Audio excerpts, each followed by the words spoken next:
Gusto mo bang maging successful food business owner? Hello, I'm Nina Bacani. 12 years ago, nangarap din akong magkaroon ng sarili kong food business.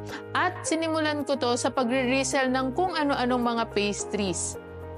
Nag-try din akong magluto ng different gourmet products at binibenta ko online. Until one time, sa di inaasahang pagkakataon, nagkaroon ng idea yung asawa ko at ginawan ko ito ng kakaibang food pastry product. Doon nagsimula ang pag-experiment ko, mix and match, trial and error. Sa kagustuhan ko na mabigyan ko rin ng extra income yung mga mommies na gaya ko, dumami yung mga resellers and distributors ng pastry product ko. But pandemic came. Napilitan kaming mag-close.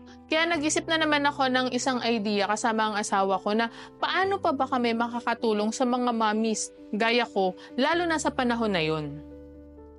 Doon nagsimula yung idea na pagbibigay ng negosyo recipes sa mga mommies, no? Ina-upload namin sa social media. And as of today, I have more than 2 million followers and subscribers across social media platforms. Meron din akong 400 plus negosyo recipes na. At dahil dito, mas naging eager pa akong magbigay ng knowledge and tips pagdating sa mga recipes. Kaya, nag-aral ako ng International Culinary Arts and International Bread and Pastries para makapagbigay ako ng value sa mga mommies gaya ko. I'm also a CEO and founder of Nina's Kitchen, na isang tool or source para sa mga individuals and mommies na magkaroon ng extra income through reselling. Pero hindi ito basta cooking and business lang.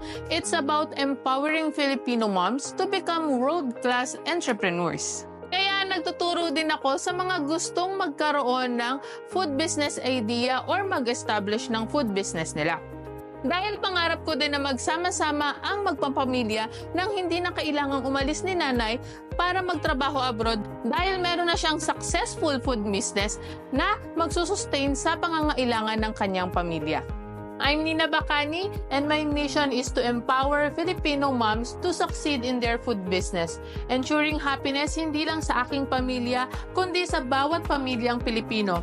Kaya naman, samahan niyo ako sa aking mission. Follow my page for more negosyo recipes and ideas.